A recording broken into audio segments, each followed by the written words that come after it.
Alors, maintenant, on passe à l'exercice 20, donc les volumes d'eau répartis dans deux bassins A et B, un volume constant. Donc, pour la partie A, on vous demande, première question, traduire la conservation du volume total d'eau du circuit par une relation liant AN et BN. Donc, AN, c'est le volume d'eau dans le bassin A, BN, celui dans le bassin B. Donc, on sait qu'ils sont constants. Donc, ça veut dire que le volume de A plus le volume de B est toujours égal à 2200 mètres cubes. Donc, AN plus BN est égal à 2200 pour tout N. On utilise un tableau pour visualiser l'évolution du volume d'eau dans les bassins, donner les formules à écrire et à recopier vers le bas dans les cellules B3 et C3 permettant d'obtenir la feuille de calcul ci-dessous.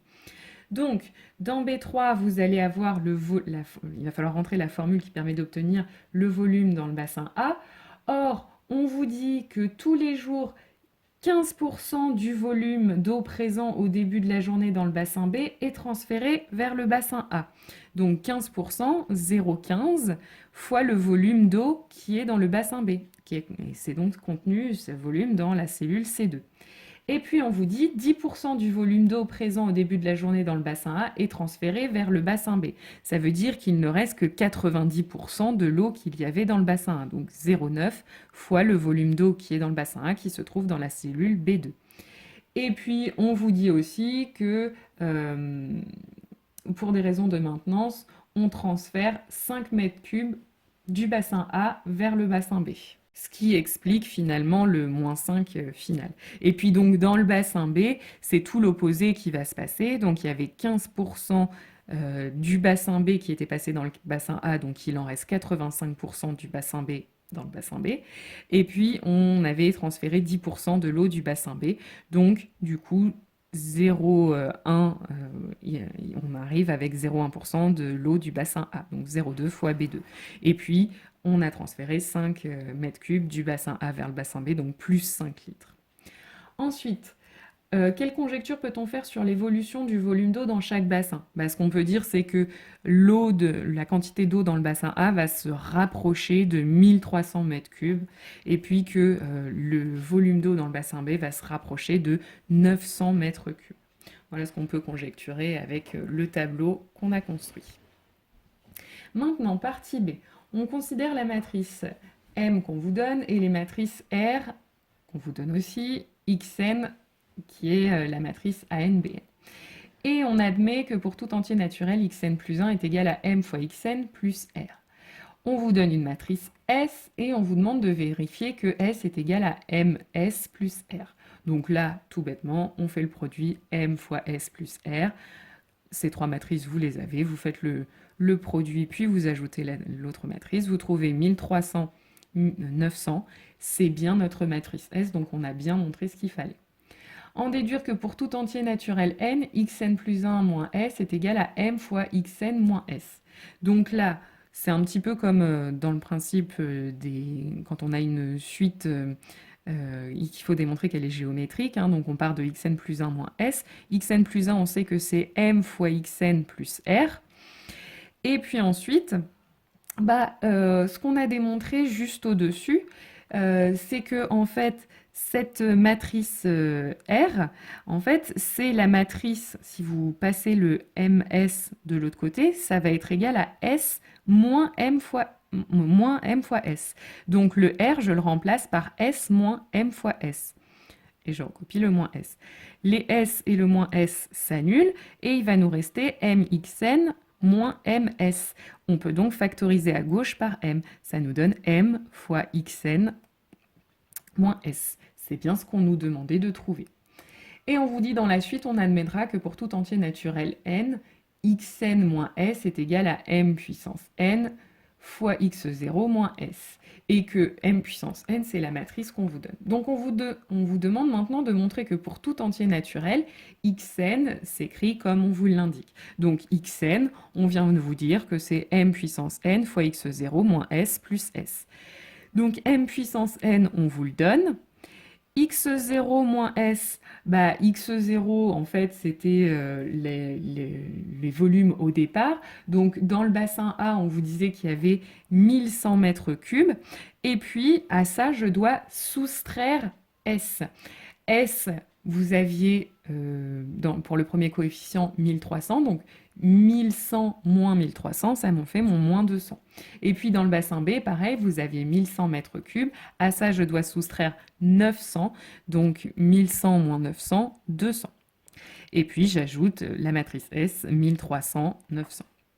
Donc on commence par faire le produit de ces deux matrices. Donc 0,6 fois 200, ça fait 120. Ensuite, donc ça nous fait moins 120, plus 0,4 fois moins 200, ça fait moins 80, fois 0,75 puissance n. Donc voilà ce que j'obtiens ici. Ensuite, je fais ce coefficient fois 200, donc 0,6 fois 200, encore une fois, 120, moins 0,6 fois 200, ça me fait moins 120 fois 0,75 puissance n. Et puis ensuite, j'ai ajouté directement mon 1300. Alors, bon, même chose pour le deuxième coefficient, on ferait ça fois ça, et puis ça fois 200. Et on ajoute 900. Donc ça nous donnerait notre deuxième ligne. Maintenant, comment je simplifie? Ben déjà, j'ai moins 120 plus 120, ça s'annule. Et puis ensuite, donc j'ai mon 1300 qui est tout seul, donc lui je peux le recopier. Et puis ensuite, j'ai moins 80 fois 0,75 et moins de 120 fois 0,75 puissance n. Donc en fait, là, ce que je peux faire, c'est en gros factoriser par 0,75 puissance n. Et donc dans ma parenthèse, je vais avoir moins 80 moins 120. Donc ça va me faire moins 200 fois 0,75 puissance n. Même chose pour le deuxième coefficient, j'ai un moins 80, un plus 80 qui s'annule, je recopie donc mon 900, et puis là j'ai 80 fois 0,75 puissance n, plus 120 fois 0,75 puissance n, ça va donc me faire 200 fois 0,75 puissance n. Ensuite, question 3, on vous demande de valider ou invalider les conjectures effectuées à la question 3 de la partie A. Donc je vous rappelle, c'était des histoires de limites. Donc là, on va prendre la limite de la matrice Xn pour avoir les limites de AN et de Bn. Donc pour le premier coefficient, 0,75 puissance n va tendre vers 0 puisque 0,75 est compris entre moins 1 et 1. Quand je multiplie, donc 0 fois moins 200, ça va toujours faire 0. Et puis plus 1300, finalement, la limite de AN, ça va être 1300. Même chose pour la deuxième, donc 0,75 tend vers 0. Fois 200, ça fait toujours 0. Plus 900, ça va faire 900. Et donc, on retrouve bien les limites qu'on avait trouvées à la question A3. Ce qui confirme les conjectures de la question donc A3. Donc, dernière question, on considère que le processus est stabilisé lorsque l'entier n vérifie 1300 moins n strictement inférieur à 1,5 et bn moins 900 strictement inférieur à 1,5. Donc, on a vu tout à l'heure, donc il y a deux petites inéquations en fait à résoudre pour déterminer ça. Donc 1300 moins AN, on avait vu que c'était donc 1300 moins 200 fois 0,75 puissance n. Donc là, moins n, ça va faire moins 1300 plus 200 fois 0,75 puissance n strictement inférieur à 1,5. Donc les 1300 s'annulent et j'en profite tout de suite pour diviser par 200 des deux côtés. Donc 0,75 puissance n strictement inférieur à 1,5 sur 200. Maintenant, pour finir la résolution, l'inconnu est en puissance, donc je vous rappelle que l'astuce, c'est de passer par ln. Donc là, j'applique ln des deux côtés et j'en profite pour passer la puissance n devant le ln. Et ensuite, je n'ai plus pour isoler n qu'à diviser par ln de 0,75. Mais souvenez-vous, 0,75, c'est plus petit que 1, donc ln de 0,75 va être négatif. Donc attention à penser à retourner le signe en divisant par ln de 0,75. Et ça, ce quotient de ln donne environ 17,008. Donc ça veut dire que votre processus sera stabilisé à partir du 18e jour. Et si on résout la deuxième inéquation, pareil, en fait, j'ai pas mis le détail, mais on trouve aussi que n doit être strictement supérieur à 17,008 environ. Donc, c'est bien à partir du 18e jour que le processus sera stabilisé.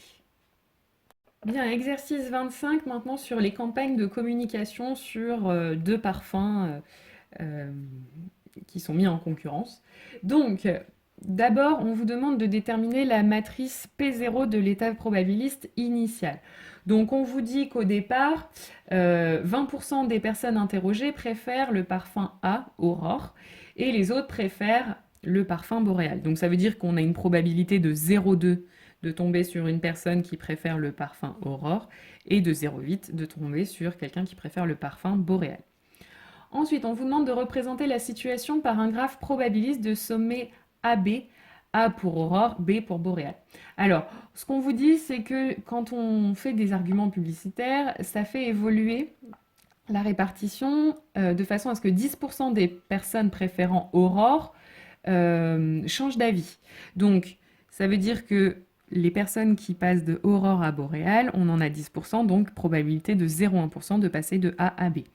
Et 15% des personnes préférant Boréal changent d'avis aussi, donc on a une probabilité de 0,15 de passer de B vers A. Et donc, si on a une probabilité de 0,1 de passer de A à B, on a une probabilité de 0,9 de rester, de ne pas changer d'avis et de préférer toujours Boréal, et une probabilité de 0,85, de 0,9 de préférer Aurore, et de 0,85 de préférer Boréal. Maintenant, on vous demande d'écrire la matrice de transition de ce graphe en respectant l'ordre alphabétique des sommets. Donc ça veut dire qu'ici, on va mettre la probabilité de préférer A et de rester en préférence de A, donc 0,9. Ensuite, de préférer A, mais de changer d'avis et de préférer B, donc 0,1. Et là, on préfère B et on change d'avis, on préfère A, donc 0,15 d'après notre graphe. Et puis ici, on préfère B et on préférera toujours B, donc 0,85 ici. Ensuite, on vous demande de montrer que P1 est égal à 0,3 fois 0,7. Donc P1, c'est donc la matrice qu'on obtient en multipliant l'état initial par la matrice de transition. Donc quand on fait le produit des deux matrices, on trouve bien la matrice qui est annoncée. Je ne fais pas le détail de calcul, mais ça marche. Ensuite, montrer que pour tout entier naturel n, Pn est égal à P0 fois m à la puissance n. Donc là, encore une fois, c'est notre récurrence qu'on a l'habitude de faire maintenant. Hein. Donc on commence par n égale 0, donc P0 fois m à la puissance 0, ça fait P0 fois l'identité, P0 fois l'identité, ça fait P0. Donc l'initialisation est vérifiée. On suppose maintenant que pour un entier naturel K, Pk est égal à P0 fois m puissance K. Et donc, on veut passer à la même égalité, mais avec K plus 1. Donc pour ça, je sais que je dois multiplier par la matrice M à droite. Donc Pk fois M est égal à P0 fois M à la puissance K fois M. Et donc là, on obtient exactement Pk plus 1. Et puis là, M à la puissance K plus 1. Et donc, conclusion, pour tout n, Pn est égal à P0 fois M à la puissance n. Donc c'est bien ce qu'on voulait. Ensuite, on vous dit qu'on a calculé la matrice m puissance n avec un logiciel de calcul formel. Il faut en déduire maintenant Pn. Donc Pn, on vient de voir que c'est P0 fois m à la puissance n, justement. Donc P0, on l'a donné au début de l'exercice, c'est ça. Et m puissance n, on vient de vous le donner, elle est là. Alors, il va falloir maintenant faire ces calculs. Donc là, on fait 0,2 fois 2 cinquièmes, ça nous fait 0,08 fois 0,75 n. Et puis toujours 0,2 fois 3 cinquièmes, ça nous fait 0,12. Ensuite, on fait 0,8 fois moins 3 cinquièmes, ça nous fait moins 0,48. Et puis 0,8 fois 0,75 puissance n, et 0,8 fois 3 cinquièmes, donc ça nous fait 0,48. Ça, c'est pour le premier coefficient. Et donc, le deuxième coefficient va venir sur la même ligne. Hein. C'est pour ça que j'ai mis une double barre pour un peu séparer mes calculs, mais c'est sur la même ligne. Hein. Donc là, 0,2 fois ce coefficient et 0,8 fois ce coefficient. Donc maintenant, on va pouvoir un petit peu simplifier. Donc, 0,08 fois 0,75 moins 0,48 fois 0,75. Donc en fait, je vais faire 0,8 moins 0,48. Ça va me faire moins 0,4 fois 0,75 puissance n. Et puis, ensuite, j'ai mon 0,12 plus 0,48. Ça va me faire 0,6. Et donc, j'ai des simplifications un petit peu du même style avec le deuxième coefficient. Ça me donne 0,4 fois 0,75 puissance n plus 0,4. Donc, on a notre Pn. Ensuite, on vous demande de déterminer l'état limite L de Pn quand n tend vers plus l'infini. Donc là, on vous demande concrètement de calculer les limites de ces deux coefficients. Donc là, 0,75 puissance n va tendre vers 0 puisque 0,75 est compris entre moins 1 et 1. Et donc, par produit et par somme, finalement, ce coefficient-là va tendre vers 0,6 et celui-là va tendre vers 0,4. Donc la matrice limite, ce sera 0,6, 0,4. Et on vous demande de vérifier que Lm est égal à L, donc on fait le produit L fois M, donc 0, la matrice qu'on vient de trouver, fois notre matrice de transition. Si vous ne vous trompez pas dans les calculs, vous retrouvez 0,6, 0,4, c'est bien égal à la matrice L. Et donc le parfum Aurore finira-t-il par être préféré au parfum Boréal? La réponse est oui, puisque notre limite de AN est plus grande que la limite de BN. Donc finalement, on a bien, au bout d'un certain temps, il y aura plus de gens qui vont préférer Aurore que Boréal. Alors, exercice 26, on s'intéresse à l'évolution de la structure génétique d'une population d'autogames diploïdes. Donc, vous avez trois combinaisons de gènes possibles. Donc, vous avez soit grand A, grand A, grand A, ou petit a, petit a. Donc, on vous explique dans l'énoncé qu'on va appeler PK les individus de type grand A, QK les individus de type grand A, petit a, et RK les individus de type petit a. Donc, on vous demande d'exprimer dans un premier temps, de donner d'expliquer comment on va passer d'une génération à la suivante, comment les individus vont évoluer. Donc, la première chose, c'est d'essayer de le faire en utilisant l'énoncé et en écrivant des formules. Donc, par exemple, les individus de type grand A, à la génération suivante, combien il va y en avoir? Déjà, on vous explique que tous les individus de la génération précédente qui sont du type grand A vont rester grand A. Donc déjà, pour PK plus 1, on va récupérer les individus, le nombre d'individus PK. Et puis ensuite, on vous explique aussi que les individus de type grand A, petit a vont, à la génération suivante, donner des individus grand A avec une probabilité de 1/4. Ça veut dire qu'on va récupérer dans les individus de type grand A, 1/4 des individus qui étaient à la base de type grand A, petit a. Donc voilà, PK plus 1, ça donnera PK plus 1/4 de QK. Ensuite, à la génération suivante, les individus de type grand A, petit a. Finalement, il n'y a que des individus de type grand A, petit a qui vont pouvoir donner des individus de type grand A, petit a, et avec probabilité 1/2. Donc, de ces individus-là, il va rester seulement la moitié des individus de la génération précédente. Et enfin, les individus de type petit a, c'est la même chose. Déjà, on va récupérer tous les individus qui étaient à la génération précédente petit a. Et puis, pareil, les individus de type grand A, petit a vont se transformer à la génération suivante en individus de type petit a avec probabilité 1/4. D'où on va récupérer 1/4 de la génération précédente d'individus de type grand A, petit a. Donc voilà pour les formules grâce à l'énoncé. Et donc maintenant, ce qu'on vous demande, c'est de montrer que RK plus 1 est égal à RK fois M, où M, c'est une matrice qu'on vous donne. Alors, RK fois M, donc RK, c'est la matrice PK fois QK fois RK, et donc M, c'est cette matrice, on vous la donne. Donc vous faites le produit des deux, et puis vous verrez bien si vous retombez sur ces formules-là. Alors justement, si on fait le produit, donc PK fois 1 plus QK fois 1/4 plus RK fois 0 nous redonne bien PK plus 1/4 de QK. Pareil, 0 fois PK plus 1/2 fois QK plus 0 fois RK nous donne bien 1/2 de QK. C'est la deuxième formule qui est ici. Et enfin, en faisant le dernier produit, on retrouve bien également la dernière formule qu'on avait trouvée. Donc, cette matrice-là donne bien RK plus 1. Alors maintenant, en déduire que RK est égal à R0 fois M puissance K, pour tout K appartenant à R étoile. Donc là, c'est encore une fois la même récurrence. Donc je la refais pas, il faut recopier mot pour mot la récurrence qu'on a fait dans l'exercice 25, question 3C. Donc je le refais pas. Maintenant, on vous demande de montrer que la matrice inverse de n est égale à la matrice qu'on vous donne. Donc, quand on vous donne déjà la matrice inverse, le mieux, c'est de prendre votre matrice n, de la multiplier par la matrice qu'on vous donne, et vice-versa. Donc la matrice qu'on vous a donnée dans l'énoncé, je l'ai appelée n', donc surtout pas écrire n-1 tout de suite, parce qu'on ne sait pas encore si c'est l'inverse. Donc vous lui donnez un nom, vous l'appelez n' par exemple, donc vous faites le produit n fois n'. Si vous ne vous trompez pas, vous trouvez que ça fait bien l'identité. Et ensuite, il ne faut pas oublier de le faire dans l'autre sens. Donc n' fois n, c'est aussi égal à l'identité.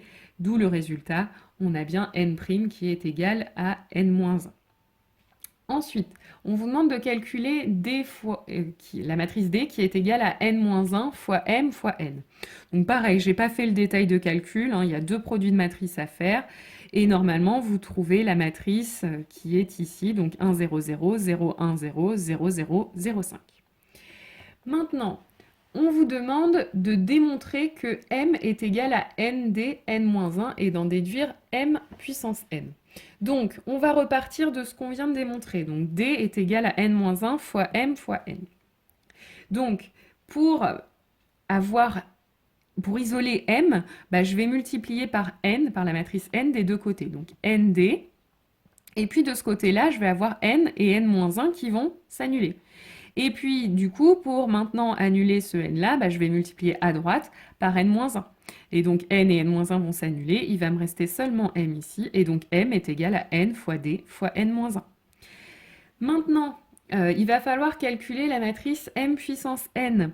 Donc, ce qu'on va démontrer par récurrence, c'est qu'en fait, la matrice m puissance n, ce sera n fois d puissance n fois n-1. Et notre matrice D, hein, c'était une matrice diagonale, donc je vous rappelle que les matrices diagonales, pour calculer leur puissance, c'est assez facile, il suffit de prendre les coefficients de la diagonale et de les mettre à la puissance n. Alors 1 et 1, là, m1 puissance n, ça va donner 1, mais par contre, il va falloir démontrer que c'est 0,5 puissance n pour le dernier coefficient de la diagonale. Donc voilà, ce qu'on va montrer, c'est que m puissance n est égal à n fois cette matrice diagonale fois n-1. Donc pour l'initialisation, c'est pas très difficile. Vous faites n fois cette matrice avec le 0,5 à la puissance 0. Donc en fait, fois n-1. Donc en fait, cette matrice, si vous mettez 0,5 à la puissance 0, ça fait 1. Donc cette matrice, ça va donner l'identité. Donc finalement, ça va nous donner n fois n-1. Et n fois n-1, ça fait l'identité. Donc, on a bien montré ce qu'on voulait, puisque l'identité, c'est bien égal à m à la puissance 0. Maintenant, on va supposer que pour un entier k, on a bien le résultat qu'on veut, et on va le montrer pour l'entier k plus 1, c'est-à-dire que là, on va multiplier par m, alors gauche ou droite, aucune importance, mais on va multiplier par m des deux côtés. Alors là, je l'ai bien écrit m du côté gauche de l'égalité, mais à droite, j'ai directement écrit, on l'avait démontré juste ici, je l'ai remplacé m par n fois la matrice D fois la matrice n-1. Et donc à gauche, on obtient bien m à la puissance k plus 1. À droite, n-1, n plus 1 vont s'annuler. Et donc, j'ai plus qu'à faire le produit de ces deux matrices. Donc, on le fait, hein, coefficient par coefficient. Donc, si vous le faites, vous allez voir que vous allez retomber sur quasiment la même matrice, sauf le dernier coefficient qu'on va obtenir en faisant 0 fois 0 plus 0 fois 0 plus 0,5 puissance k fois 0,5 qui donne bien 0,5 puissance k plus 1.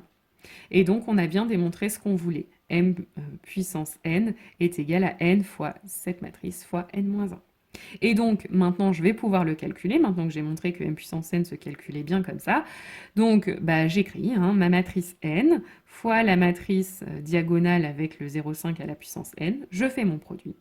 Donc, j'obtiens la matrice 1, 1, 0, 0, 1, 0,5 puissance n moins 1, 1, 0. Et je multiplie par n-1. Donc, n-1, voilà l'expression qu'on avait déterminée. Et donc, je fais mon petit produit et je trouve normalement, donc là, je vais en faire un, mais je ne vais pas tous les faire. Enfin, je vais en faire quelques-uns, mais pas tous. Donc là, 1 fois 1 demi, plus 1 fois 1 demi, donc ça nous fait déjà 1, plus 0 fois moins 1 demi, donc ça fait bien 1. Maintenant, je vais faire la deuxième ligne, avec toujours la première colonne, donc ça nous fait 0 fois 1 demi, 0. 1 fois 1 demi, ça nous fait 1 demi, et puis 0,5 puissance n fois moins 1 demi. Donc 0,5 puissance n fois 0,5 puissance n, hein, ou 1 demi puissance n fois moins 1 demi puissance n. Donc ça nous fait moins 1 demi puissance n plus 1. Voilà, donc dans l'idée, on continue comme ça, hein, et donc on obtient la matrice que je vous ai indiquée ici. Et donc maintenant, il me reste à déterminer la limite de RK quand K tend vers plus l'infini. Donc en fait, RK, je vous rappelle, hein, c'est... on avait déterminé à la question 2 que c'était R0 fois m à la puissance K. Donc en fait, il va falloir déterminer la limite de cette matrice-là, coefficient par coefficient. Donc là, j'ai 1 demi à la puissance n plus 1 qui va tendre vers 0, hein, puisqu'un demi c'est compris entre moins 1 et 1. Donc finalement, ce coefficient-là va tendre vers 1 demi. Celui-là va tendre vers 0 et celui-là va tendre vers 1 demi aussi. Tous les autres sont constants, donc vont tendre vers eux-mêmes. Donc c'est ce que je vous ai rédigé donc, ici. Donc finalement, la limite de Rn, ce sera R0 fois la limite de la matrice m puissance n. Donc les limites, hein, on vient de les faire, donc elles sont ici. Et donc pour avoir la limite de Rn, il me reste à faire le produit R0, donc P0, Q0, R0, par cette matrice limite qu'on vient de déterminer. Donc on fait le produit, et on trouve P0 plus 0,5Q, 0, et 0,5Q plus R0. Donc finalement, qu'en déduit-on pour la structure de la population? Ce qu'on peut se dire, c'est déjà que finalement, la population de type grand A, petit a va finir par s'éteindre au profit de la population grand A, petit a, petit a. Et en quelle proportion? Il y en a la moitié qui va passer grand A et la moitié qui va passer petit a, petit a.